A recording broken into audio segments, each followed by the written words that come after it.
என் இனிய தமிழ் நண்பர்களுக்கு குறிசெய்கிற சுந்தரின் அன்பான வணக்கங்கள். நான் இந்த எபிசோடில் கொஞ்சம் சென்சிட்டிவான விஷயத்தை பற்றி பேச போகிறேன். நிறைய பேர் என்னை ஒரு பங்குச்சந்தை நிபுணராக தான் பார்த்துருக்குறீங்க. பங்குச்சந்தை பற்றி பேசியிருக்கிறேன், ஃபைனான்ஸ் பற்றி பேசியிருக்கிறேன். இந்த தடவை நான் கொஞ்சம் பேச போகிறது கொஞ்சம் ஒரு பொலிட்டிக்கலாக சென்சிட்டிவாக கூட இருக்கலாம். இது என்னுடைய கருத்து. நான் சொல்கிறேன், இது பாலிட்டிக்ஸுக்கும் இதுக்கும் சம்மந்தம் இல்லை. இது பாலிட்டிக்ஸ் நீங்கள் நினச்சிங்கன்னா அதுக்கு நான் பொறுப்பு கிடையாது. இந்த எபிசோடில் நான் எதை பற்றி பேச போகிறேன்னா, இடஒதுக்கீடு, ரிசர்வேஷன், அதை பற்றி தான் பேச போகிறேன். இதுக்கு முன்னாடி ஒரு 2 விஷயத்தை நான் சொல்லிடுறேன். ஒன்று என்னுடைய நண்பர் அக்ஷர் ஸ்ரீவாத்சவான்னு ஒருத்தர். அவர் நிறைய ட்வீட்லாம் பண்ணுவார், ரொம்ப சென்சிபிளாக பேசுவார். அவருடைய கருத்துக்கள் எல்லாருமே எனக்கு ரொம்ப பிடிக்கும்.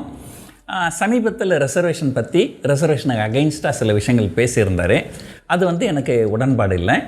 நான் திரும்பவும் சொல்கிறேன், அவருடைய கருத்துக்கு தான் நான் உடன்பாடு கிடையாது. அதர்வைஸ் அவர் என்னுடைய நல்ல நண்பர் தான். நான் அவர் நேரில் பார்த்தது கிடையாது, ஆனால் நான் அவர்கிட்ட ஃபோனில் நிறைய தடவை பேசியிருக்கிறேன். ஸோ அவருடைய கருத்துக்கு மட்டும்தான் நம்ம மாறுபடுறோமே தவிர அவருக்கு எதிராக நம்ம கிடையாது. ஸோ இது ஒன்று. ரெண்டாவது, ரிசர்வேஷனுக்கு ஆதரவாக நான் பேசுகிறதுனால எனக்கு ஏதாவது ஒரு செல்ஃபிஷ், சுயநலம் இருக்கும் அப்படின்னு நீங்கள் நினைக்கலாம். அதுக்காக இந்த இடத்துல ஒரு டிஸ்க்ளைமர் நான் சொல்லிடுறேன். நான் ஒரு பேக்வர்ட் கம்யூனிட்டி கிடையாது, ஓபிசி கிடையாது, எஸ்சி கிடையாது, எஸ்டி கிடையாது. நான் ஒரு ஃபார்வர்ட் கம்யூனிட்டி. இன்னும் பர்டிகுலராக சொல்லணும்னு போனால், ஐ எம் எ நான் பிராமின் ஃபார்வர்ட் கம்யூனிட்டி. எதுக்காக இதை ஒரு முக்கியமாக சொல்கிறேன்னா, ஒரு காலத்தில் வேலை வாய்ப்புகளே இல்லாத இருந்தது இல்லைங்களா. அப்போ அட்லீஸ்ட் ஒரு பிராமின் பார்த்திங்கன்னா ஒரு டிவிஎஸ்னு ஒரு கம்பெனி இருந்தது. ஸோ அவங்க அட்லீஸ்ட் அவங்க அந்த ஒரு கம்யூனிட்டி சேர்ந்தவங்களுக்கு அவங்க வேலையில் ஒரு முக்கியத்துவம் கொடுப்பாங்க. ஒரு அரசாங்க உத்தியோகங்களில் ஒரு பிராமின்ஸு ஃபார்வர்டுக்கு ரிசர்வேஷன் இல்லை. ஆனால் சில இண்டஸ்ட்ரியல் ஹவுசஸ் அவங்களுக்கு கொஞ்சம் ஃபேவர் பண்ணாங்க. ஆனால் நான் நான் பிராமின் ஃபார்வர்ட் கம்யூனிட்டி அப்படின்றதுனால எனக்கு எங்கேயுமே ஒரு வாய்ப்பு கிடைச்சது கிடையாது. ஆனால் இருந்தாலும் வாழ்க்கையில் நான் ரொம்ப கஷ்டப்பட்டு முன்னுக்கு வந்திருக்கிறேன். சிறு வயசில் ரொம்ப கஷ்டப்பட்டுருக்கிறேன். இருந்தாலும் இன்றைக்கி நான் ரிசர்வேஷனுக்கு ஆதரவாக தான் பேச போகிறேன். அது எதனால் பேச போகிறேன்றது இந்த வீடியோவில் நீங்கள் முழுசாக பார்க்கும்போது உங்களுக்கு தெரியும். முதல்ல நிறைய பேர் என்ன பண்ணுறாங்க, சார் சிங்கப்பூரில் ரிசர்வேஷன் இல்லை தெரியுமா, அதனால தான் அந்த நாடு நல்லா முன்னுக்கு வந்துருக்குது, இந்த நாடு ரிசர்வேஷன் இருக்கிறதுனால தான் நாடு குட்டிச்சவராக போகுது அப்படின்னு பேசுகிறாங்க. நான் சிங்கப்பூரில் பல ஆண்டு காலம் இருந்தவன். அதனால் நான் சொல்கிறேன், ஒரு விஷயம் நல்லா தெளிவாக கேட்டுக்கோங்க. சிங்கப்பூரில் ரிசர்வேஷன் இல்லை அப்படின்னு உங்களுக்கு யார் சொன்னது? உடனே நீங்கள் சொல்லலாம், சார் சிங்கப்பூர் சட்ட புத்தகத்தை எடுத்து பாருங்கள், அதில் ரிசர்வேஷன் இல்லை. ஆமாம், இல்லை. உங்களுக்கு புரிகிற மாதிரி ஒரு விஷயத்தை நான் சொல்கிறேன் இல்லைங்களா. ஸோ ஒரு நபர் இருக்கிறாரு, அவர் அவர் தட்டில் 5 இட்லி இருக்குது. ஒரு ஏழை குழந்தை கேட்குது. அவர் என்ன பண்ணுறாரு, 2 இட்லி எடுத்து அந்த ஏழை குழந்தை கொடுத்துட்றாரு, மீதி 3 இட்லி அவர் சாப்பிட்றாரு. ஸோ இது ஒரு சீனாரியோ. இன்னொரு சீனாரியோ எடுத்துங்க. இன்னொருத்தர் இருக்கார், அவர் தட்டில் 5 இட்லி இருக்குது. ஒரு ஏழை குழந்தை கேட்குது, நீ வெளியே போ, உனக்கு நான் ஏன் கொடுக்கணும், நான் 5 இட்லி நான் தான் சாப்பிடுவேன் அப்படின்னு சொல்கிறாரு. இப்போது அரசாங்கம் என்ன பண்ணுதுனாக்கா, இந்த நபருக்கு இங்கே நீங்கள் 5 இட்லி வச்சுருக்கிறீங்க, ஒரு ஏழை குழந்தை வரும்போது நீங்கள் கொடுக்க மாட்டேன்னு சொல்கிறீங்க, ஏழை குழந்தை வந்தால் நீங்கள் 2 இட்லி கொடுத்தாகணும் அப்படின்னு ஒரு சட்டம் போடுறாங்க. உடனே அப்போ அங்கே பாருங்கள், அந்த வீட்டில் எந்த சட்டமும் இல்லை, அந்த வீடு மகிழ்ச்சியாக தானே இருக்குது அப்படின்னு சொல்கிறது லாஜிக் கிடையாது. ஏன்னா அந்த வீடு மகிழ்ச்சியாக இருக்கிறதுக்கு காரணம் அவங்களே முன் அவங்களுடைய பகிர்ந்துக்கிறாங்க. அதனால் அவங்க மகிழ்ச்சியாக தான் இருப்பாங்க. அதே போல தான் சிங்கப்பூரில் சட்டம் கிடையாது. ஆனால் சட்டம் இல்லைன்னு சொன்னாலும் அவங்க எல்லாருக்குமே இருப்பதை பகிர்ந்து கொடுக்கிறார்கள். ஒரு சின்ன உதாரணத்துக்கு சொல்கிறேன் பாருங்கள். நான் சிங்கப்பூரில் பள்ளிக்கூடத்தில் ஆசிரியராக வேலை செஞ்சேன். ஒரு பள்ளிக்கூடம்னு எடுத்துக்கிட்டிங்கன்னா, ஒரு பள்ளிக்கூடத்தில் ஒரு தலைமை ஆசிரியர் அப்படின்னு ஒருத்தர் இருப்பார். அது ஒரு பதவி தான். அதுக்கு அடுத்தது பார்த்திங்கன்னா ஹெச்ஓடின்னு சொல்லுவாங்க, ஹெட் ஆஃப் த டிபார்ட்மெண்ட். அவங்க 10 பேர் இருப்பாங்க. ஒரு பள்ளிக்கூடத்தில் 10 பேர் இருப்பாங்க. சிங்கப்பூரோட பாப்புலேஷன் நான் ஒரு தோராயமாக சொல்கிறேன், ஒரு தோராயமாக 80% சைனீஸ் இருக்கிறாங்க, ஒரு 10% மலே முஸ்லீம் இருக்கிறாங்க, ஒரு 10% இந்தியர்கள் இருக்கிறாங்க. இது ஒரு தோராயமான கணக்கு. பள்ளிக்கூடத்தில் 10 ஹெச்ஓடி இருக்கிறாங்க. நீங்கள் எந்த பள்ளிக்கூடத்தில் வேணாலும் போங்க, கிட்டத்தட்ட 300 பள்ளிக்கூடங்கள் இருக்குது சிங்கப்பூரில். 300 பள்ளிக்கூடங்களில் எந்த பள்ளிக்கூடத்துக்கு வேணாலும் போங்க, அந்த 10 ஹெச்ஓடியில் கண்டிப்பாக ஒரு இந்தியர் வந்து ஹெச்ஓடியாக இருப்பார், கண்டிப்பாக ஒரு மலாய் முஸ்லீம் வந்து ஹெச்ஓடியாக இருப்பார். அப்போ பார்த்தீங்கன்னா அந்த 80:10:10ன்ற ரேஷியோ வந்துடுதா? ஆனால் அங்கே சட்டம் கிடையாது. கண்டிப்பாக ஒரு இந்தியருக்கு நீங்கள் ஹெச்ஓடி கொடுத்தாகணும், கண்டிப்பாக ஒரு மலாய் முஸ்லீம்களுக்கு ஹெச்ஓடி கொடுத்தாகணுன்ற சட்டம் அங்கே கிடையாது. ஆனால் நீங்கள் எங்கே போனீங்கனாலுமே அப்படி தான் இருக்கும். அதே போல் நீங்கள் எந்த கவர்மெண்ட் சம்மந்தப்பட்ட ஆஃபீஸ் வேணாலும் போங்க.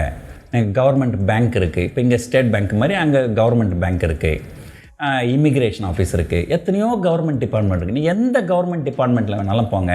ஒரு 10 பேர் வேலை செய்கிறாங்கன்னா கண்டிப்பாக அதில் ஒருத்தர் இந்தியர் இருப்பார், கண்டிப்பாக ஒரு மலாய் முஸ்லீம் இருப்பார். ஸோ அங்கே இருக்கிறத அவங்களாம் மனசு வந்து கொடுக்குறாங்க. அதனால் அங்கே ரிசர்வேஷன் அப்படிங்கிற ஒரு சட்டம் அங்கே தேவைப்படலை. ஆனால் இங்கே என்ன நடக்குதுனாக்கா அதை கொடுக்க மறுக்கிறாங்க. கீழ்த்தட்டு மக்களுக்கு பல்லாயிரக்கணக்கான ஆண்டுகளாக கல்வி மறுக்கப்பட்டு வந்திருக்குது, வேலைவாய்ப்பு மறுக்கப்பட்டு வந்திருக்குது. அதனால் வந்து இந்த இடத்துல அரசாங்கம் உள்ளே வந்து நீங்கள் கண்டிப்பாக இத்தனை சதவீதம் பேக்வேர்டு கொடுக்கணும், இத்தனை சதவீதம் எஸ்சி எஸ்டி கொடுக்கணும் அப்படின்னு வந்து சட்டம் போடுறாங்க. ஸோ அதனால் சிங்கப்பூரில் அது இல்லாததுனால தான் வந்து நல்லா இருக்கிறாங்க, இங்கே அது இருக்கிறதுனால தான் கெட்டு போச்சுன்ற வாதம் டோட்டலி தப்பு. இது வந்து நம்பர் 1. நம்பர் 2, ஒரு காலத்தில் நான்லாம் ரொம்ப கஷ்டப்பட்டேன், வேலை கிடைக்கல.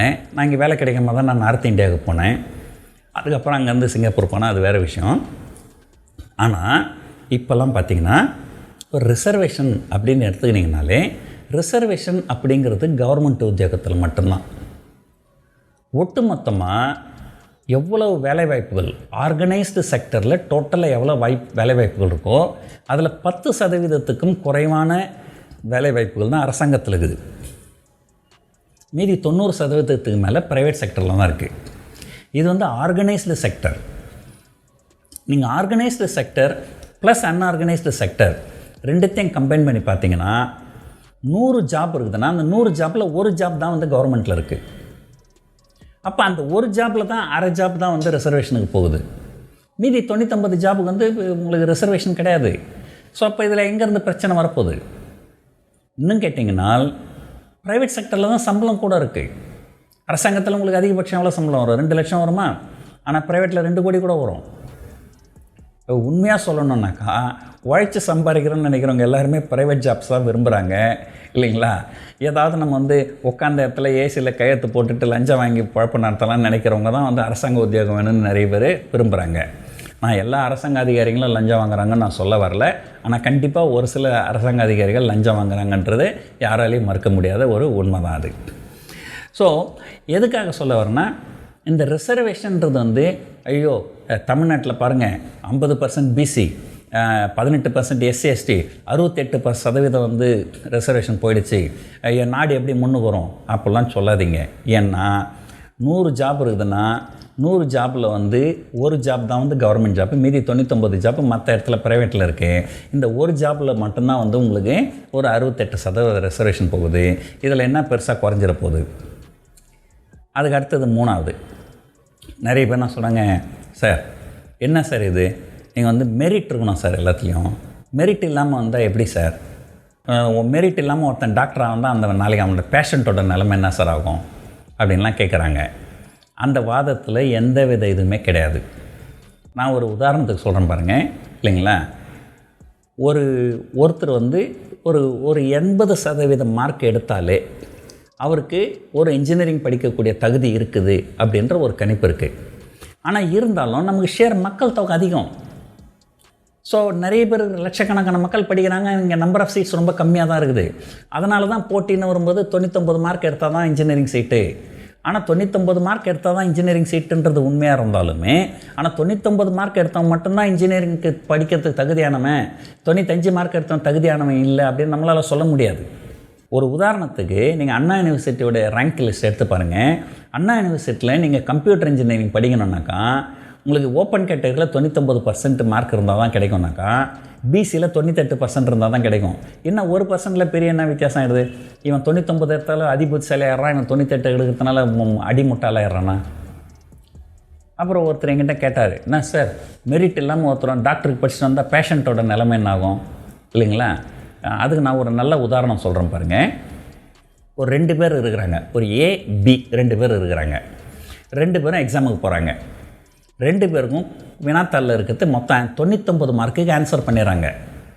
மீதி 1 மார்க்குக்கு ஆன்சர் தெரியல, ஏக்கும் தெரியல பிக்கும் தெரியல.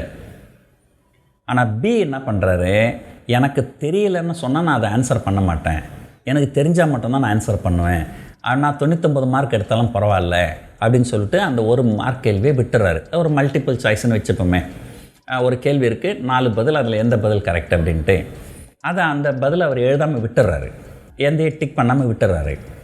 அவருக்கு எவ்வளோ மார்க் வரும்? 99 மார்க் வரும். இன்னொருத்தர் இருக்கார் இல்லையா ஏ, அவர் என்ன பண்ணுறாரு, 99 மார்க் எழுதிட்டோம், இது 1 மார்க்கு இல்லையா, நமக்கு ஆன்சர் தெரியாது, சும்மா எதையோ ஒன்று டிக் பண்ணுவோம், ABCD 4 ஏதாவது ஒன்று டிக் பண்ணுவோன்னு எதாவது டிக் பண்ணுறாரு. அவருடைய ஃப்ளூக்கில் அது கரெக்டாகி போகுது. இப்போது இவர் 100 மார்க் எடுத்துடுறாரு, இவர் 99 மார்க் எடுத்துடுறாரு. அதனால் இவர் புத்திசாலி, இவர் முட்டாள். இவர் தான் டாக்டர் ஆகிறதுக்கு தகுதி, இவருக்கு டாக்டருக்கு தகுதியே கிடையாது. ஆனால் உண்மையிலே என்ன நடக்கும்னா, இவர் டாக்டர் ஆனார்னா நாளைக்கு ஒரு பேஷண்ட் ஆப்ரேட் பண்ணும்போது இவருக்கு டவுட்டாக இருந்தால் பண்ண மாட்டார். இவர் என்ன பண்ணுவார், டவுட்டாக இருந்தால் எதையாவது போட்டு பண்ணுறா அப்படின்னு அந்த பேஷண்ட்டுக்கு ரிஸ்க் ஆகிடும். ஸோ வெளிநாடுகளில் இதனால தான் மார்க்கே கொடுக்கறது கிடையாது, கிரேடு தான் கொடுப்பாங்க. கிரேட் A கிரேட் B அப்படி தான் கொடுப்பாங்க. ஒருத்தன் 90 மார்க்குக்கு மேலே எடுத்தாலே கிரேடு A சிங்கப்பூர் பொறுத்த வரைக்கும் இல்லைங்களா. இப்போது ஒருத்தன் 99 எடுக்கிறவன் புத்திசாலி, 98 எடுக்கிறவன் முட்டாள் அப்படின்றதுல எந்த லாஜிக்குமே கிடையாது. அதனால் கண்டிப்பாக SC STக்கு வேணால் கொஞ்சம் மார்க் கம்மியாக இருக்குமே தவிர அண்ணா யூனிவர்சிட்டியை பொறுத்த வரைக்கும் ஃபார்வர்ட் கம்யூனி ஓப்பன் கேட்டகரிக்கும் பேக்வேர்டுக்கும் ஒரு பெரிய வித்தியாசம் கண்டிப்பாக கிடையாது. அடுத்தது இன்னொன்று, இப்போ என்ன பிரச்சனைனா, உங்களுக்கு ஒரு சின்ன புரியிற மாதிரி ஒரு சின்ன உதாரணம் சொல்கிறேன். கொஞ்சமாக சாப்பாடு இருக்குது, நம்ம நிறைய பேர் இருக்கிறோம், நம்ம எல்லோரும் சண்டை போட்டுக்கிறோம். இந்த சாப்பாடு உனக்கு ஏன் கொடுக்க மாட்டேன், எனக்கு கொடுக்க மாட்டேன், எல்லாம் நான் தான் எடுத்துப்பேன் அப்படின்னு சொல்லிட்டு இல்லைங்களா. ஸோ இப்போ கொஞ்சமாக சாப்பாடு இருக்குது இல்லையா, வலியவன் எளியவனை துரத்தி விட்டுட்டு எளியவனை அடித்து உதச்சிட்டு வலியவன் எல்லாத்தையும் சாப்பிட்றது, அது ஒன்று. இன்னொன்று இருக்குது, ஐயோ நிறைய பேர் இருக்கிறாங்க, நம்ம கொஞ்சம் சாப்பாடு நிறைய வைப்போம், நம்ம நிறைய சாப்பாடு வந்தோன்னா எல்லாருமே பகுத்துண்டு பல்லுயிர் ஒம்புதல் நூலோர் தொகுத்தோர்க்கு எல்லாம் தலை, நம்ம இதை ஷேர் பண்ணி எல்லாருமே சாப்பிடுவோம் அப்படின்னு சொல்கிறது. இதில் எது புத்திசாலித்தனம்? இப்போ இந்தியாவில் என்ன நடக்குதுனாக்கா, நிறைய மக்கள் இருக்கிறாங்க, ஆனால் அங்கே வேலை வாய்ப்புகள் ரொம்ப குறைவு, அதில் படிக்கிறதுக்கு நம்பர் ஆஃப் சீட்ஸ் ரொம்ப குறைவு. அதனால் எல்லோரும் சண்டை போட்டுக்கிறாங்க. ஒரு உதாரணத்துக்கு சொல்கிறேன் பாருங்கள். சிங்கப்பூரில் யாராவது ஒருத்தர் பைலட் ஆகணும்னு நினச்சால் அவர் ஒரே ₹1 கூட செலவு பண்ணாமல் அந்த நாட்டில் பைலட் ஆக முடியும். சிங்கப்பூரில் பைலட்டாக இருக்கிற அத்தனை பேருமே ஒரே ₹1 கூட செலவு பண்ணாமல் பைலட்டாக ஆனவர்கள் தான். ஏன்னா நான் பள்ளிக்கூடத்தில் இருந்தப்போ நான் ஃப்ளையிங் கிளப்னு நான் ஒரு கிளப் வச்சுருந்தேன். அது மூலமாக நாங்கள் பைலட்டுக்கு இன்ட்ரெஸ்ட் கொண்டு வருவோம், இது பண்ணியிருக்கிறோம். என்னுடைய நெருங்கிய நண்பர் என்னுடைய நெருங்கிய தோழி ஒருத்தர், அவங்க தோழியுடன் ரொம்ப கற்பனைலாம் பறக்க விடாதீங்க, அவங்க என்னை விட 20 வயசு கூட, அவங்களுடைய மகன் பைலட்டாக தான் இருந்தார். ஸோ அவள் யாருமே ஒரே ₹1 கூட அவங்களுடைய சொந்த பணத்திலேருந்து செலவு பண்ணது கிடையாது. இன்ஃபேக்ட் அவங்களுக்கு கவர்மெண்ட்டு அந்த விமான நிறுவனமே ஸ்டைஃபண்ட் கொடுக்கும். ஆனால் இந்தியாவில் என்ன நிலைமை தெரியுமா எங்களுக்கு? எத்தனை பேர் 40 லட்சம் 50 லட்சம் செலவு பண்ணி பைலட் ட்ரைனிங் எடுத்துகிட்டு நீங்கள் வேலை கிடைக்காமல் இருக்கிறாங்க. இது ஒரு பக்கம். உங்களுக்கு ஒரு விஷயம் தெரியுமா? இந்தியாவில் 140 கோடி மக்கள் இருக்கிறாங்க, தமிழ்நாட்டில் 8 கோடி மக்கள் இருக்கிறாங்க, சென்னையில் 1.5 கோடி மக்கள் இருக்கிறாங்க. 1.5 கோடி மக்கள் இருக்கிற சென்னையில் நீங்கள் பைலட் ஆகணுன்னா அதுக்கு வழியே கிடையாது, அதுக்கு எந்த வசதியும் கிடையாது. சில ப்ரைவேட் கம்பெனிஸ் மட்டும் என்ன பண்ணுறாங்க, தியரி கிளாஸ் இங்கே வச்சுட்டு ப்ராக்டிக்கலுக்கு நீங்கள் பாண்டிச்சேரி போகணும்னு சொல்கிறாங்க. சென்னையில் நீங்கள் பைலட் ஆகணுன்னா அதுக்கு வழியே கிடையாது, நீங்கள் எத்தனை கோடி கொடுத்தாலும் அதுக்கு வழியே கிடையாது. எப்படி ஒரு நாடு, எவ்வளோ பெரிய நாடு, இவ்வளவு மக்கள் தொகை இருக்கிற ஒரு நாட்டில், இவ்வளவு பெரிய நகரத்தில் ஒருத்தர் பைலட் ஆகிறதுக்கு வழி கிடையாது. ஏன் இதை குறிப்பாக சொல்கிறேன்னா, சின்ன வயசில் எனக்கு பைலட் ஆகணும்னு ஒரு ஆசை இருந்தது, ஆனால் அதுக்கெல்லாம் வழி இல்லை. ஒரு சில ஆண்டுகளுக்கு முன்னாடி நான் படித்த ஒரு செய்தி, அதை சொல்கிறேன் நான் உங்களுக்கு. ஒரு விமானி, ஒரு பெண் விமானி விமானத்தை வந்து தரையிறக்குறாங்க. விமானம் வந்து தரையிறங்கும்போது அது வந்து முன்னாடி ஒரு டயர் இருக்கும், பின்னாடி ஒரு டயர் இருக்கும். பின்னாடி இருக்கிற டயர் தான் முதல்ல தரையை தொடணுமா. அதுதான் வந்து ஒரு கரெக்டான வே ஆஃப் லேண்டிங். ஆனால் இந்த பெண் விமானி வந்து முன்னாடி இருக்கிற டயர் முதல்ல தொடர மாதிரி விமானத்தை தரையிறக்கி இருக்கிறாங்க. அதை வந்து கண்டுபிடிச்சிருக்கிறாங்க. அதை இன்வெஸ்டிகேட் பண்ணாக்கா டைரக்டரேட் ஆஃப் சிவில் ஏவியேஷன் ஏதோ ஒரு டிபார்ட்மெண்ட் இருக்குது சென்ட்ரல் கவர்மெண்ட்டில். அதில் வேலை செய்கிற ஒரு மிகப்பெரிய அரசு அதிகாரியோட பொண்ணு அவங்க பைலட் ஆகிருக்கிறாங்க. ஏன்னா நிறைய விஷயங்கள் வந்து இந்த ஸ்கேம்ஸு நிறைய வந்து இந்தியாவில் நடந்துருக்கு. இப்போ அதான் நடந்தது. இப்போ நீட்டுன்னு சொன்னாங்க, அதில் எவ்வளோ ஸ்கேம் நடந்துருக்குது, கொஷின் பேப்பர் லீக் ஆகிருக்குது.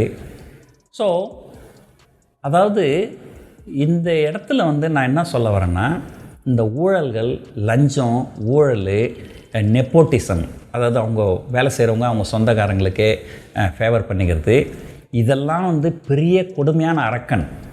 ரிசர்வேஷன் கம்பேர் பண்ணும்போது ரிசர்வேஷன்லாம் ஒன்றுமே கிடையாது. ரிசர்வேஷனால் நம்ம இழக்கிறது ஒன்றுமே கிடையாது. ஆனால் இந்த லஞ்சம், ஊழல், மற்ற இதெல்லாம் வந்து இதனால் நம்ம இழக்கிறது தான் ரொம்ப ரொம்ப ரொம்ப அதிகம் இல்லைங்களா? ஸோ இப்போ என்னென்னா இருக்கிறதே ஒன்றுமே கிடையாது. நிறைய பேர் இருக்கிறாங்கன்னா அத்தனை பேருக்கு உண்டான வேலைவாய்ப்பு, அத்தனை பேருக்கு உண்டான படிக்கிறதுக்கு. ஒரு உதாரணத்துக்கு சொல்கிறேன், ஒரு 10 சீட்டு தான் இருக்குதுன்னு வச்சிங்களேன்.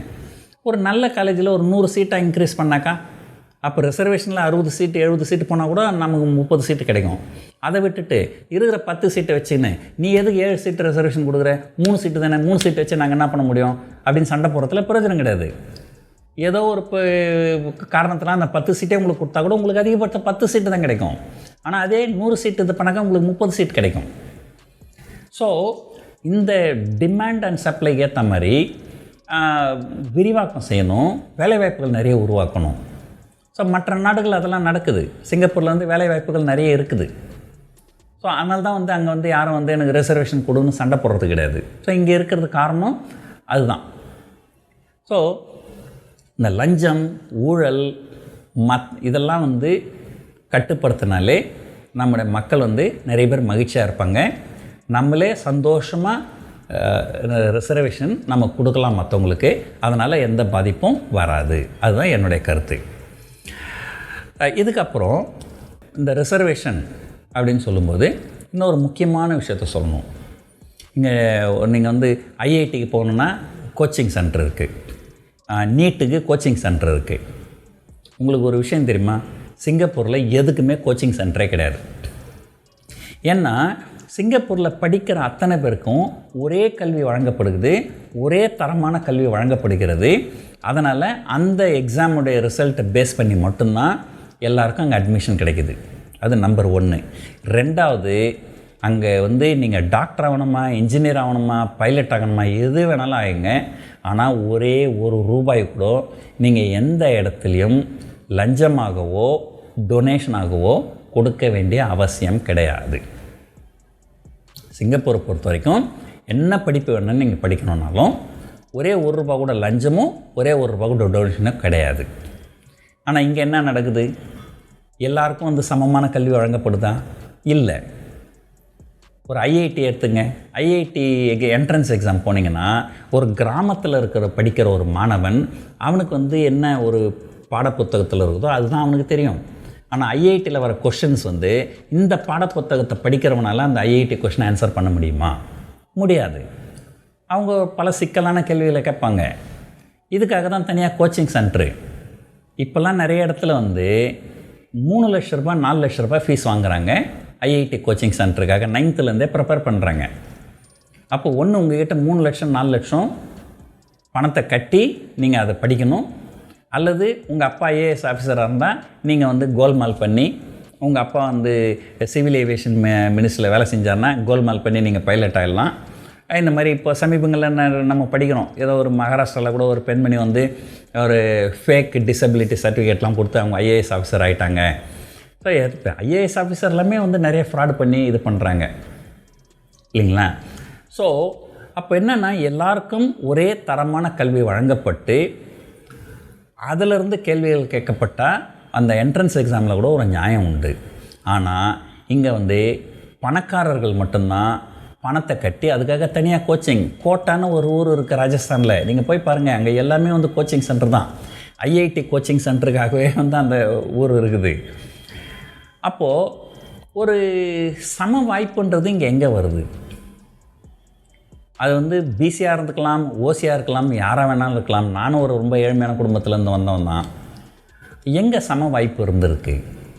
ஸோ என்ன சொல்ல வரேன்னா, அதாவது நான் ஏற்கனவே சொன்ன உதாரணப்படி இல்லைங்களா, ஒரு நல்ல கிரேஷியஸ் சொசைட்டி ஆகி, வேலைவாய்ப்புகள் நிறைய உருவாகி, கிரேஷியஸ் சொசைட்டி ஆகி, நம்மளே மனமும் வந்து மற்றவங்களுக்கு பகிர்ந்து கொடுக்கும்போது ரிசர்வேஷன்ற கான்செப்ட் தேவைப்படாது. ஆனால் இப்போ அந்த சூழ்நிலை இல்லை. அதனால் கண்டிப்பாக ரிசர்வேஷன் தொடர்ந்து இருக்கணும் அப்படின்றது தான் என்னுடைய கருத்து. இந்த வந்து நான் கண்டிப்பாக பொலிட்டிக்கலாக நான் ஒரு பொலிட்டிக்கலாக இந்த வீடியோவை நான் போடலை. இது என்னுடைய கருத்தை நான் சொன்னேன். நான் பல ஆண்டு காலம் சிங்கப்பூரில் இருந்ததுனால சிங்கப்பூருடைய தவறான தகவல்கள் நிறைய பேர்கிட்ட இருக்குது. சிங்கப்பூரில் ரிசர்வேஷன் கிடையாது, சிங்கப்பூரில் இலவசங்கள் கிடையாது. யார் சொன்னது சிங்கப்பூரில் இலவசங்கள் கிடையாதுன்ட்டு? நான் உங்களுக்கு ஒரு இன்ட்ரெஸ்டிங்கான விஷயம் சொல்கிறேன். ஒரு 4-5 ஆண்டுகளுக்கு முன்னாடி நான் சிங்கப்பூரில் ஒரு அப்பார்ட்மெண்ட் வாங்கினேன். என்னுடைய அப்பார்ட்மெண்ட் என்ன விலையோ அதில் 3ல் ஒரு பங்கு. நான் வாங்கின அப்பார்ட்மெண்ட்டுடைய விலை $1,80,000. எனக்கு சிங்கப்பூர் அரசாங்கம் $60,000 எனக்கு இலவசமாக கொடுத்தாங்க. எவ்வளோ? நான் வாங்குகிற அப்பார்ட்மெண்ட்டில் 3ல் ஒரு பங்கு எனக்கு சிங்கப்பூர் அரசாங்கம் இலவசமாக கொடுத்தாங்க. யார் சொன்னது உங்களுக்கு சிங்கப்பூரில் இலவசம் கிடையாதுன்ட்டு? ஸோ இந்த இலவசம் பற்றி அடுத்த வீடியோ வரும். அது இன்னும் இதே போல் இன்ட்ரெஸ்டிங்காக இருக்கும்னு நம்புகிறேன். இந்த வீடியோவை இவ்வளோ நேரம் பொறுமையாக பார்த்ததுக்கு என்னுடைய நன்றி, வணக்கம்.